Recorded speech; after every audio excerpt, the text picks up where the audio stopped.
அனைவருக்கும் வணக்கம். நம்ம daily banking and SSC point of வியூல 5 கொஸ்டின்ஸ் கரண்ட் அஃபேர்ஸ்ல வந்து பார்ப்போம். இன்னைக்கு என்ன கொஸ்டின்ஸ் எல்லாம் இருக்கு அப்படிங்கறத பார்ப்போம். ஃபர்ஸ்ட் கொஸ்டின் பாத்தீங்கன்னா, who is appointed as chairperson of national human rights commission அப்படின்னு சொல்லி கேட்டிருக்காங்க. So national human rights commission முன்னாடி பார்த்தோம்னா நமக்கு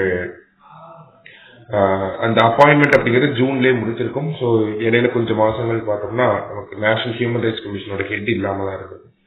ஸோ ரீசெண்டா நமக்கு இந்த அப்பாயின்மெண்ட் அப்படிங்கிறது நடந்திருக்கு.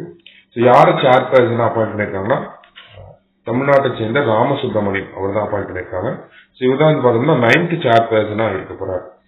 ஸோ நேஷனல் ஹியூமன் ரைட்ஸ் கமிஷனோட சேர்பர்சனை பொறுத்த வரைக்கும் பார்த்தோம்னா இவரோட term 3 years or 70 years of age, whichever is earlier அப்படின்னு சொல்லுவாங்க. சரிங்களா, 3 வருஷம் இருப்பாங்க, இல்லாட்டி 70 வயசு வரைக்கும் பதவியில் வந்து இருப்பாங்க. இவங்களை செலக்ட் பண்றதுக்குன்னு ஒரு செலக்ட் கமிட்டி இருக்கு. அந்த செலக்ட் கமிட்டியில யாரெல்லாம் இருப்பாங்க அப்படின்னு பார்த்தோம்னா, prime minister, leader of opposition in Lok Sabha Rajya Sabha, அடுத்தது நமக்கு speaker of Lok Sabha, deputy chairperson of Rajya Sabha, கடைசியா ஹோம் மினிஸ்டர். இவங்க எல்லாரும் சேர்ந்துதான் நமக்கு நேஷனல் ஹியூமன் ரைட்ஸ் கமிஷனோட சேர்பர்சனை செலக்ட் பண்ணி கொடுப்பாங்க.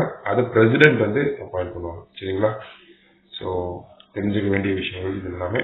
அடுத்ததான் பார்த்தோம்னா, chaser and target are payloads of which mission அப்படின்னு சொல்லி கேட்டிருக்காங்க. chaser and target இது ரெண்டையும் பொறுத்த வரைக்கும் பார்த்தோம்னா நமக்கு இஸ்ரோவோட ஸ்பேஸ் டாக்கிங் எக்ஸ்பெரிமெண்ட் அதோட பேலோட்ஸ் தான் இந்த chaser and target ரெண்டுமே.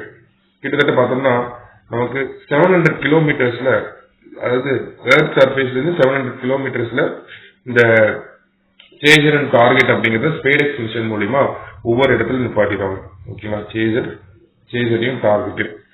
ஸோ ஸ்பேஸ்ல வச்சு இதை கப்பிள் பண்றது மட்டும்தான் இந்த ஸ்பேடெக்ஸ் எக்ஸ்பெரிமெண்ட். அந்த கப்ளிங்க தான் இங்கிலீஷ்ல இன் டேர்ம்ஸ் ஆஃப் ஸ்பேஸ்ல பார்த்தோம்னா நமக்கு டாக்கிங் அப்படின்னு சொல்லுவாங்க. நிறைய ஹாலிவுட் மூவிஸ்ல வந்து பார்த்துருக்கீங்க. சரிங்களா, so chaser and targets are payloads of which mission அப்படின்னா நமக்கு ஸ்பேடெக்ஸ் மிஷன். சரியா, அடுத்தது Manchester square is located in which city அப்படின்னு கேட்டுருவாங்க.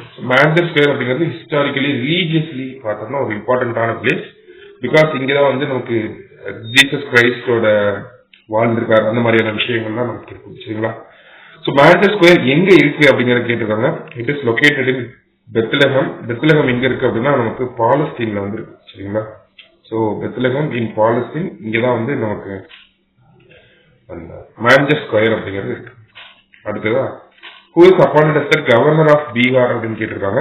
ஸோ முன்னாடி கேரளாவோட கவர்னரா இருந்த ஆரிஃப் முகமது கான் அவரை தான் வந்து இப்ப பீகாரோட கவர்னரா அப்பாயிண்ட் பண்ணியிருக்காங்க. சரியா, லாஸ்டா the man-made object which went closest to the sun அப்படின்னு கேட்டிருக்காங்க. கிட்டத்தட்ட 38 lakh kilometers. ஓகேங்களா, இவ்வளோ க்ளோசஸ்டா சன் பக்கத்துல போனது எது அப்படின்னு பார்த்தோம்னா பார்க்கர் சோலார் ப்ரோப் தான். இது பார்த்தோம்னா நமக்கு வீனஸ் அப்படிங்கிற இந்த பிளானட்டோட ஆர்பிட்டை பேஸ் பண்ணி தான் நமக்கு பார்க்கர் சோலார் ப்ரோப் வந்து ரன் ஆயிட்டு இருக்கு. ஸோ இப்போ ரீசெண்டா பார்த்தோம்னா கிட்டத்தட்ட சன்னோட டிஸ்டன்ஸ் வந்து 38 lakh kilometers கிட்ட க்ளோசரா போயிருக்கு. ஓகேங்களா, இது வரைக்கும் மேன்மேட் ஆப்ஜெக்ட் எதுவுமே இவ்வளோ க்ளோசஸ்டா போனதில்லை. ஸோ அதுதான் இந்த விஷயம் பார்க்கணும். சரிங்களா, ஸோ இன்னைக்கு 5 விஷயம்ஸ் பார்த்துருக்கோம். தேங்க்யூ.